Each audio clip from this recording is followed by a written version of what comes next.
Hello, everybody. Welcome back to the lessons to Lighten Up with Bo. Whatever brought you to the channel today, I just wanted to say I'm grateful that you're here. I hope you're feeling peaceful, and if you're not, I hope you feel a little more peaceful when you're done listening today. Even if you're not doing the 365 daily meditative mantra practices from A Course in Miracles, I think if you listen along with this lesson, it might bring you a little bit of ease. Maybe Spirit brought you here for some reason. Who knows? I want to say that if you want to subscribe, great. If you want to leave a comment, great. I will respond. You can also go to my website, lightenupmovement.com. That's lightenupmovement.com. And there's a lot of fun ways to reach out if you want to connect. Have some fun. I even made some cool let's call them hats with these little symbols that help me just remember. I wear them just to help me remember to not take everything so seriously. And my hope is that when other people wear them, they'll be a walking reminder to not take everything too seriously and to lighten up into the lighter nature of your true being. So this isn't spiritual bypass because we got to look at the mess. We got to look at the illusions and the fantasies of our thinking and our beliefs. But it is a reminder like, hey, don't forget who you really are and what you truly are is so far beyond what you can imagine at this point that if you could realize it, you'd either start weeping uncontrollably or probably laughing hysterically or both. So anyways, we're doing the lessons. This is lesson 60. If you haven't been doing the lessons, that's okay. These are just review lessons. So the review, basically, it goes and takes 5 earlier lessons. It distills them down into like one paragraph, and then you meditate on each of these 5 lessons for 2 minutes. So you read through all of them or listen through all of them. Then you do 2 to 3 minutes focused on any one of these 5. It doesn't matter what order you go in. You pick whatever 5, one of the 5, and then at night you do another one. And in between morning and night, you do the other 3. So there's 5 reviews, 5 meditations for 2 to 3 minutes. That's the time. And then all through the day, you pick your favorite and just say the idea all day long in your mind, as much as you can. So we're on lesson 60. We're reviewing lesson 46 through 49. Lesson 46 through 49 is the review of lesson 60. Here we go. So, God is the love in which I forgive. God is the love in which I forgive. God does not forgive because God has never condemned. Wow, think about that for a second. God is perfect love. It's always love. And if it's always love, it only knows everything in the umbrella of love. There's nothing to forgive because it knows what it creates is always innocent. It's always perfect as it made it. Only when we fall asleep in a dream called humanity and believe that we are something we're not, that we've made ourselves something or that we're not, do we believe that we've done something that needs to be forgiven. Impossible. God does not forgive because God is never condemned. How could God condemn if everything it creates is perfect? The blameless cannot blame, and those who have accepted their innocence see nothing to forgive. Wow. I'm going to read that again because it's been a while. The blameless cannot blame, and those who have accepted their innocence, meaning their unchanging nature, their perfect innocence, not just learned about it, not just talk about it, not just believe it a little bit, but you fully accepted that this is the truth, that you are 100% innocent. You've always been innocent. You will always be innocent. Nothing can change that reality. And those who have accepted their innocence see nothing to forgive. Yet forgiveness is the means by which I will recognize my innocence. It is the reflection of God's love on earth. It will bring me near enough to heaven that the love of God can reach down to me and raise me to my home. See, when we're in this dream of the human experience, we're stuck in this kind of hell of duality. Being raised to heaven just means a mind that is fully raised to perfect oneness, where you are restored to a state of being that is so far beyond anything that you see now. And what it says is the only way that you're going to accept this innocence is by forgiving everything that you thought in place of your true reality. So it kind of works backwards. Forgiveness is not necessary at the ultimate level, but in the dream where we've created all these levels of fear and sickness and duality and death and problems and differences, forgiveness is necessary until we are restored to our true mind, where we remember, oh, this is all a dream. It never happened. I'm at home in heaven. And when we all accept that truth, we do that by forgiving everything that we judged outside of us, right? So we forgive everything, meaning not that we forgive them like they did something wrong or they're bad people, but we're going to forgive them. We forgive the part of our mind that ever judged or criticized or labeled anything outside of us as anything other than perfect like God, perfect like ourself, the one self we share. God is the love in which I forgive. The review of lesson 47. God is the strength in which I trust. God is the strength in which I trust. It is not my own strength through which I forgive. Meaning the separate selves we think we are, how can we forgive? We're already in a state of separation and guilt. It's insane to think that in the state that we're in, that we think that we could forgive anything, because we believe it actually happened. If we believe it actually happened, there's no forgiveness. So that's why it says it's not through our strength that we forgive. It is through the strength of God in us, which I am remembering as I forgive. As I begin to see, I recognize God's reflection on earth. I forgive all things because I feel the stirring of its strength in me. And I begin to remember the love I chose to forget. And I begin to remember the love I chose to forget, but which has not forgotten me. Basically, we all decided to go to sleep and play make-believe in a dream called the human separation experiment. But we couldn't really disinherit the perfect oneness of what we all are. So we're down here playing make-believe. And even though we seemingly forgot for a second the perfect innocence we all share, God has not forgotten it.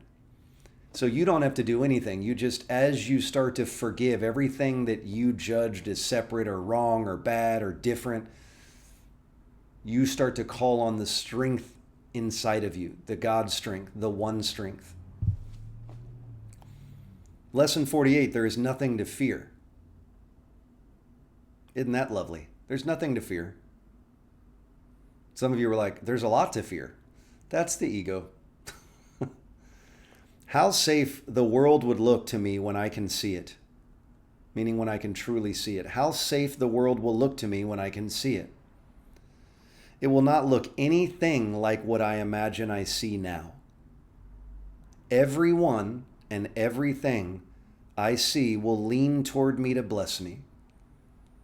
Imagine that. Imagine walking out in the world not wondering who's going to cut you off in traffic, who's going to do you wrong, what person or institution might shortchange you, who's going to take advantage of you, who's not going to give back to you as much as you give to them, because your giving is really not, it's not really giving.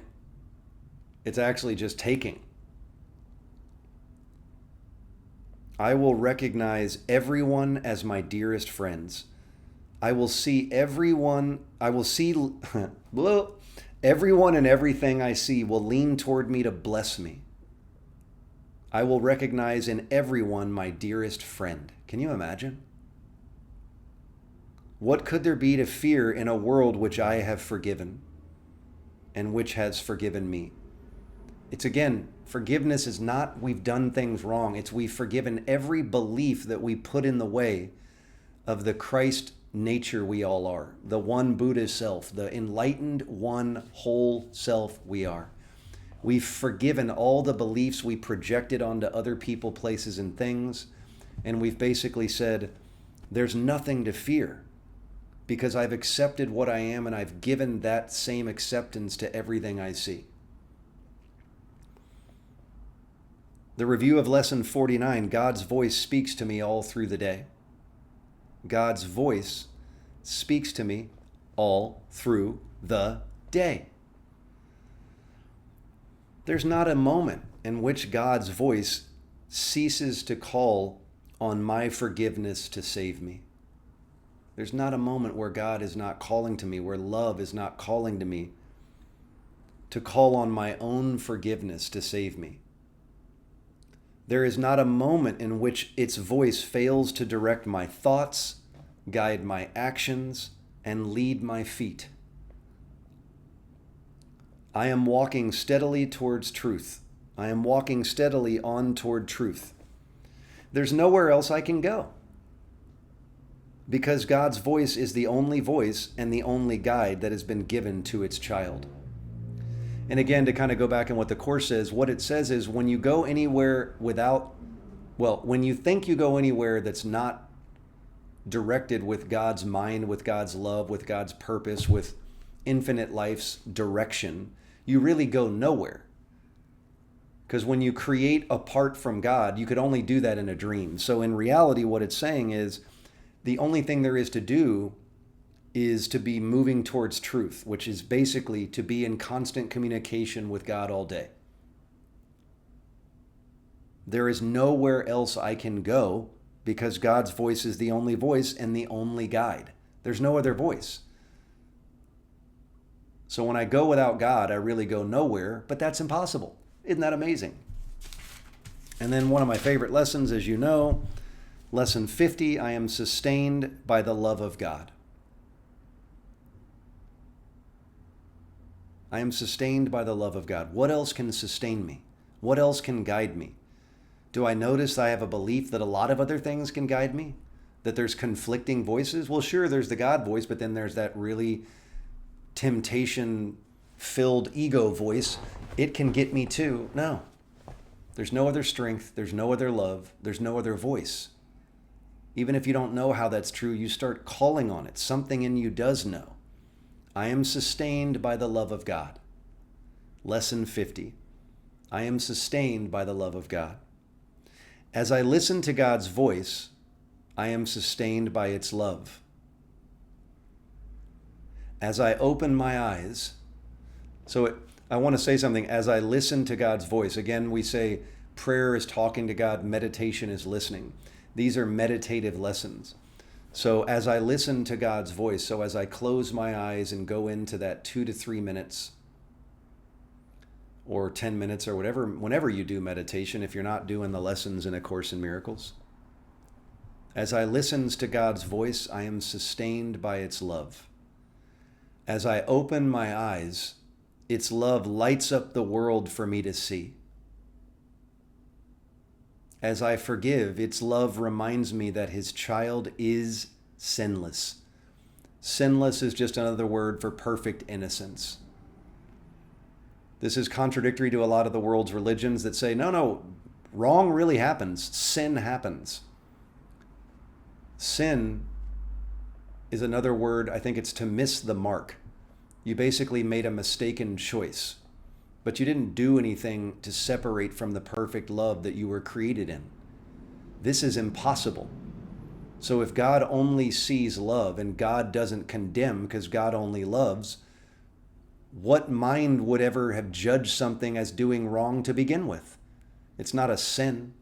To make a mistake is just to believe that you did anything apart from love. It's just a mistake. As I open my eyes, God's love lights up the world for me to see. And as I forgive, which means, again, to forgive everything I thought I was, its love reminds me that his child is sinless, is perfectly innocent. And as I look upon the world with the vision that God has given us, I remember that I am its child, that I am its creation, that I am created as it created me, so far beyond anything that I thought I was or thought I needed to be. I am sustained by God's love, God's strength, God's life. Thank you.